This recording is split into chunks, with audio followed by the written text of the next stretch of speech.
Malawi Brief. Tikhala tikupasirani nkhani madzulo pa MBC lero pa 24 January 2026. President Professor Arthur Peter Mutharika wasankha a George Partridge ngati governor watsopano wa Reserve Bank of Malawi. A Partridge alowa m'malo mwa a McDonald Mafuta Mwale. A Partridge anali nduna ya zamalonda komanso mafakitale. President Professor Mutharika wasankhanso Sheikh Ismail Afiki Mtiko ngati wachiwiri kwa mlangizi wake pa nkhani za chipembedzo.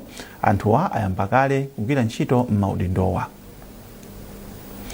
Mayi wa dziko lino Professor Gertrude Mutharika wati umodzi ndiofunika pa ntchito yopereka thandizo kwa anthu omwe akhudzidwa ndi mavuto omwe adza kamba ka ngozi zogwa mwadzidzidzi. Iwo anena izi pa bwalo la zamasewero la Chilimampunga ku Mtandire mu mzinda wa Lilongwe, pomwe bungwe la Beautify Malawi BIM Trust limapereka thandizo kwa anthu omwe akhudzidwa ndi vuto la kusefukira kwa madzi. Zambiri mu ripoti la Mwayi Mtumodzi. Chimwemwe chili kwa anthu akumtandire mu mzinda wa Lilongwe omwe sabata zapitazi anali manja nkhosi kamba kuti madzi osefukira anakokolola nyumba zawo kutsatira mvula yochuluka yomwe inagwa kuderali. Madzi osefukirawo anawasiya pa mavuto akulu kusowa mtengo ogwira. Koma loweruka mayi wa dziko lino Professor Gertrude Mutharika ndi bungwe la Beautify Malawi BIM Trust anapereka thandizo kwa mabanja 500 omwe akhudzidwa ndi vutoli. Mawu akachilimbikitso mayi Professor Mutharika ati bungwe la BIM lipitira kudzipereka kuthandiza anthu omwe akumana ndi mavuto osiyanasiyana monga kusefukira kwa madzi. Beautify Malawi tinaganiza kuti nafenso tibweretse kangachepe kamene kakhoza kuthandizira kuti miyoyo ya anzathu amene anavutika ndi madzi kunoko ipepukireko pang'ono. Tinabwera ndi ufa moti anthu 500 amene alembetsa mayina awo ndiye kuti wina aliyense alandira 40 kg ya ufa,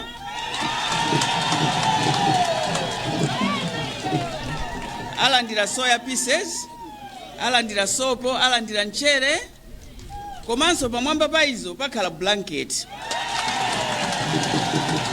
Zimene zimasowa munthu akavutika. Ndeti kukhulupirira kuti zithandizirako pang'ono pa mavuto a anzathu. Nditengerepo mwayi ndithokoze mabungwe, makampani komanso anthu osiyanasiyana amene atenga gawo pothandizira anzathu amene avutika ndi madzi osefukira m'madera osiyanasiyana. Nduna ya zachilengedwe yemwenso ndi phungu wa nyumba malamulo wa dera Lilongwe Mtsiriza Mtandire Alfred Gangata anati bungwe la BIM likusintha miyoyo ya anthu omwe anataya chiyembekezo kamba ka mavuto monga osefukira kwa madzi. Amayi mwathandiza anthu ambirimbiri kumphotakota, mwathandiza anthu osiyanasiyana.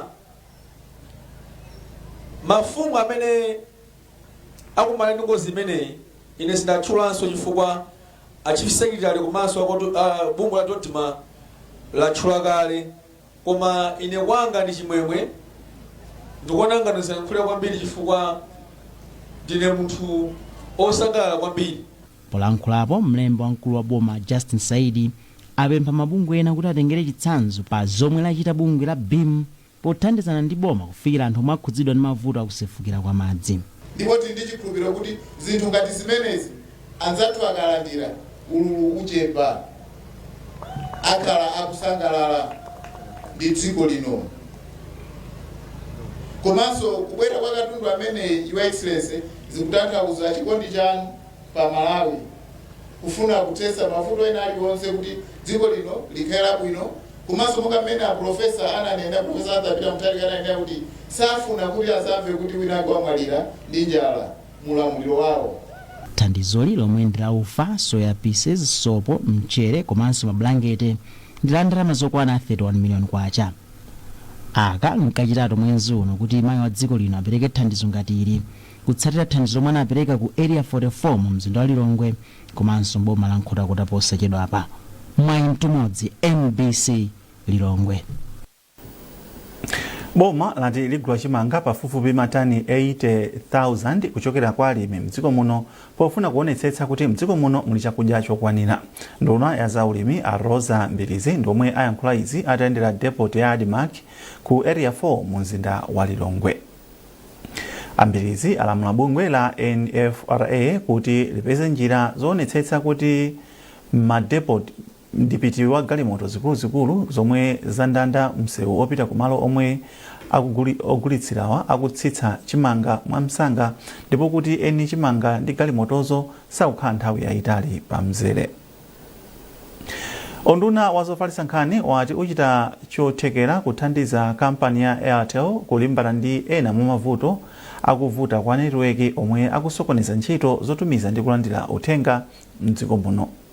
Nduna ya zofalitsa nkhani a Shadrack Namalomba ndomwe alankhula izi ku Lilongwe atakumana ndi ena mwa akuluakulu a kampani ya Airtel.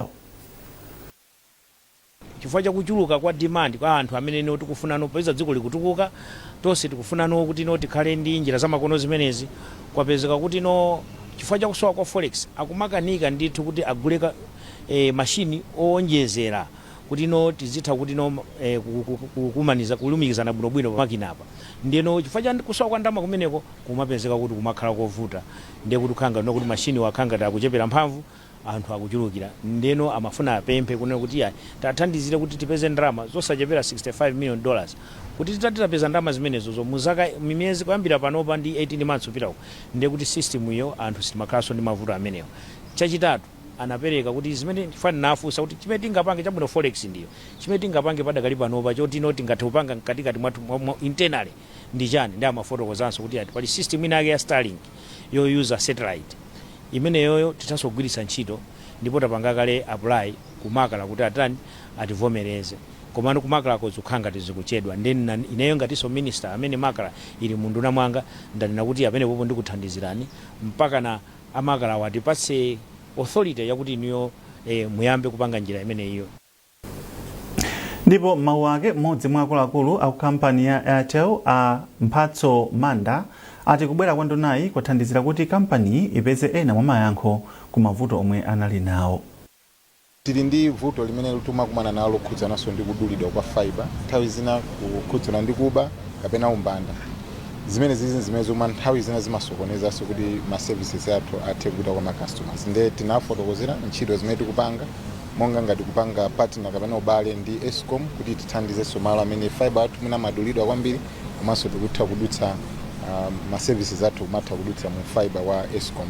Zimene tafotokozera minister kuti zimene tikupanga komanso tinapanga sure kunena kuti ifeyo tili ndi maplani ndithu amene akuyembekezereka miyezi 3 miyezi 6 komanso chaka kunena kuti tionjezere either masite anyuwani kapenanso mphamvu ya network yathu madera osiyanasiyana. Unduna ona za umoyo ndi ukhondo wati maphunziro a utsogoleri kwa anamwino komanso azamba ndi ofunika pa ntchito yolimbikitsa ntchito za umoyo mdziko muno. Mlembi ona ntchito mundunawu a Beston Chisamire ndomwe anena izi pamene amatsekera maphunziro a utsogoleri kwa anamwino komanso azamba ochokera mzipatala zosiyanasiyana mdziko muno. Zambiri mulipotire. Mlembi ona za ntchito mundunawu za umoyo ndi ukhondo a Beston Chisamire ati maphunziro a utsogoleri kwa anamwino komanso azamba ndofunika pa ntchito yosamalira odwala kuonetsetsa kuti pali chilungamo komanso kuthandizira anamwinowa momwe angagwiritsire ntchito zipangizo zochepa pomwe akuthandiza odwala mzipatala. Iwo anaonjezera kuti boma liwonetsetsa komanso kuthandiza anamwino ndi azamba ndi maphunziro a utsogoleriwa pofuna kukweza ntchito za umoyo mdziko muno. Kuchokera ku unduna wa za umoyo tiyesesa kuti tipeze ndalama mu budget mwathu komanso anzathu amene amatithandiza ku nkhani za umoyo tipezenso ndalama kuti tipitirizebe kupanga treni anamwino ndi azamba madera osiyanasiyana.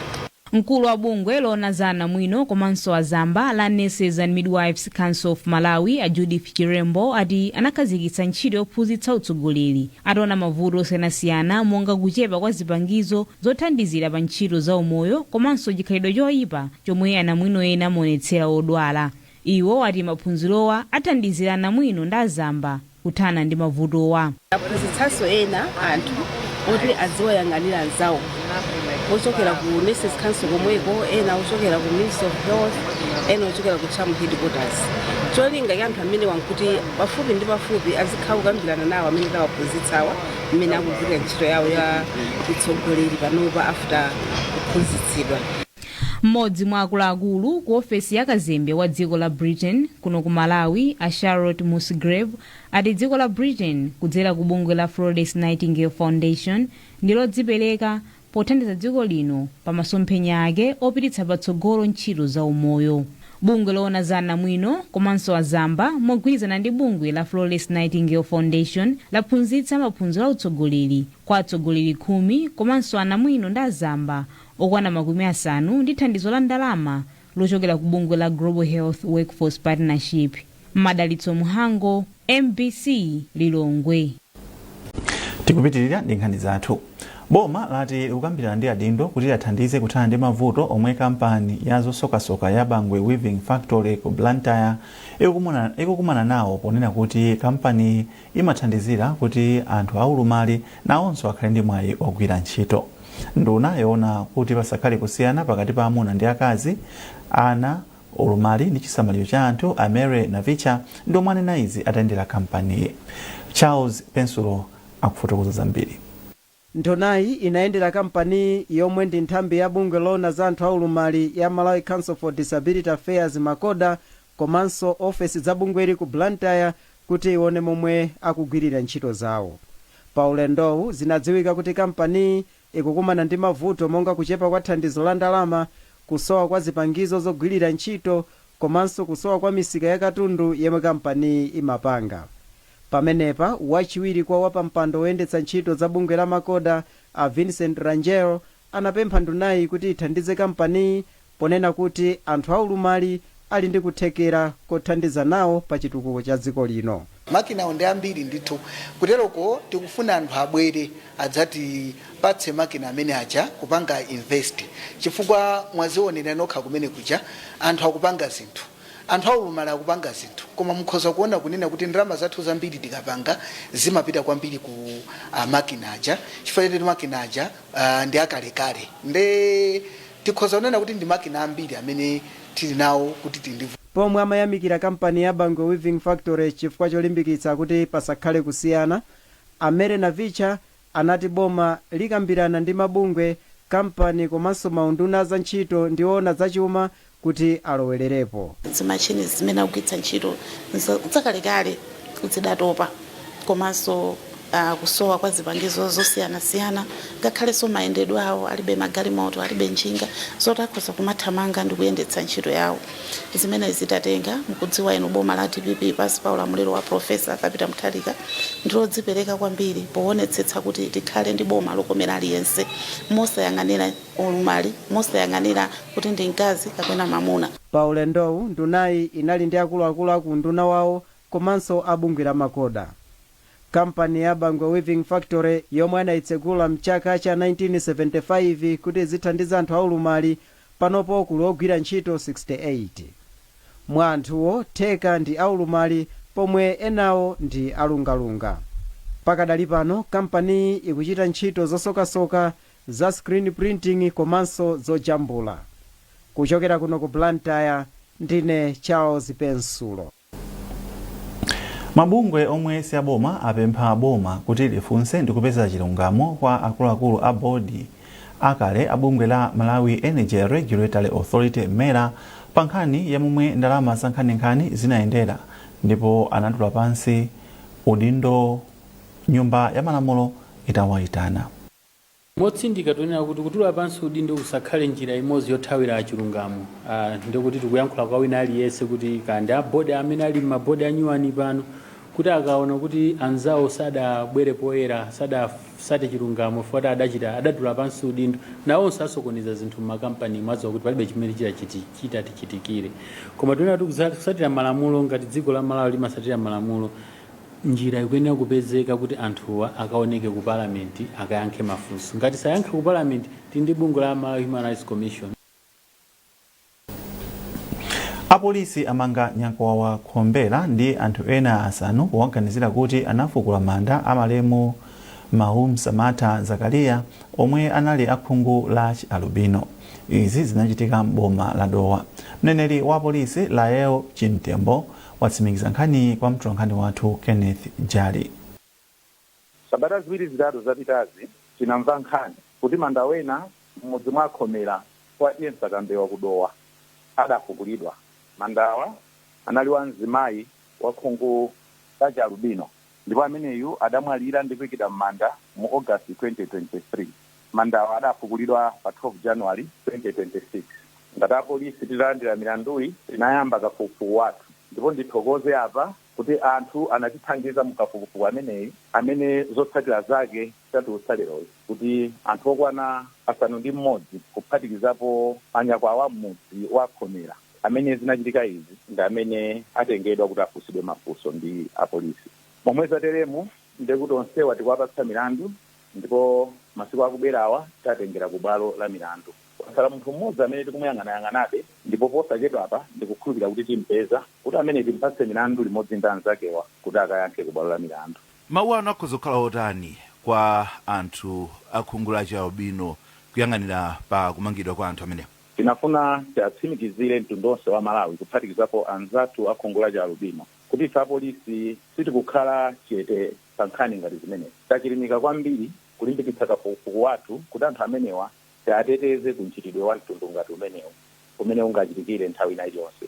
Tithokozenso apa mtundu wa Malawi chifukwa natisina khutu mu nkhani zimenezi kuti mpaka natifikire kuti tiapeze anthu amenewa.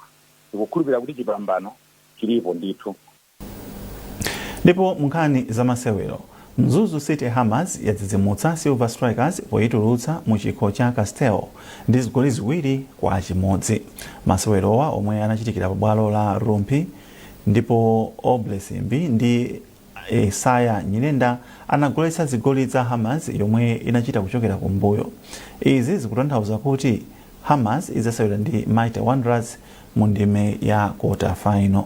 Masewero ena, Goshen City Dedza Dynamos yafika ndime ya masemifinal mchikhochi itagonjetsa Ekhaya ndi zigoli ziwiri kwa du pa bwalo la mpira mu mzinda wa Blantyre. Luka Chima ndi Gift Magola anagoletsera Dedza mchigawo chachiwiri. Dedza idzakumana ndi opambana pakati pa Chitipa United ndi Blue Eagles omwe athambitsane la mulungu lino.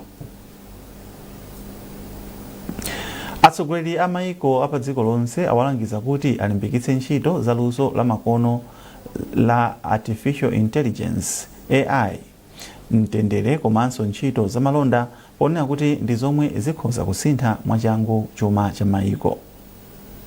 Mtsogoleri wa dziko la America Donald Trump ndi omwe anena izi ku msonkhano wokambirana za chuma pa dziko lonse omwe umachitikira mu mzinda wa Davos mdziko la Switzerland.